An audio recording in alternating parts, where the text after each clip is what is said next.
The Eternity of Perfection. A short treatise on the work of George W. Carey in his 1920 book, God-Man. A child brought to its mother a piece of ice and asked, "What is this?" The mother answered, "It is ice." Again the child asked, "What is there in ice?" The mother answered, "There is water in the ice." The child desired to find the water in the ice, and it procured a hammer, pounded the piece of ice into little bits, and the warm air soon changed all the ice to water. The child was grievously disappointed, for the ice that the child supposed contained water had disappeared. And the child said, "Where is the ice that contained this water?" And so it came to pass that the mother was compelled, by the child's persistent questions, to say, "Ice is all water, there is no such thing as ice, that which we call ice is crystalized or frozen water." The child understood. A student brought to his teacher some water and asked, "What is water? What does it contain?" The teacher answered, "Water contains oxygen and hydrogen," and then explained how the two gases might be separated and set free by heat. The student boiled the water until all of the molecules of oxygen and hydrogen had been set free, but he was surprised to find that all of the water had disappeared.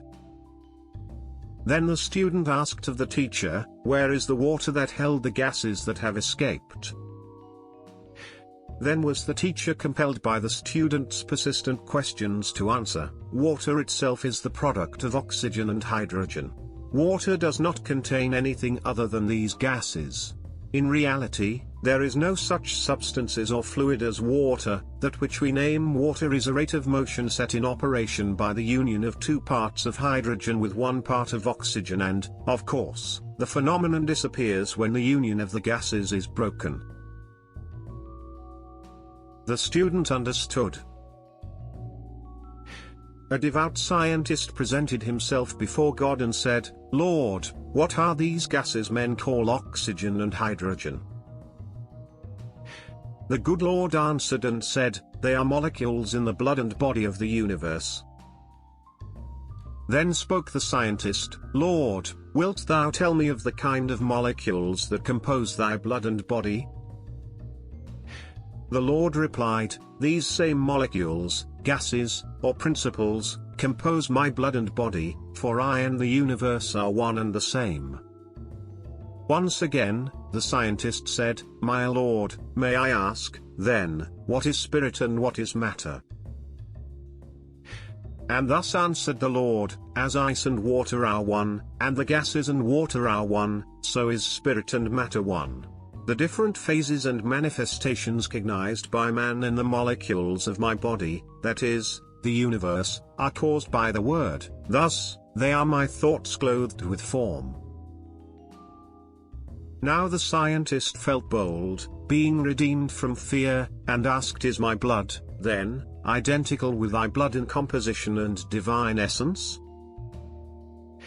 And the Lord said, "Yea, thou art one with the Father." The scientist now understood and said, "Now mine eyes are opened and I perceive that, when I eat, I partake of thy body, when I drink of thy blood, and when I breathe thy spirit." So-called matter is pure intelligence and nothing else, because there is not anything else.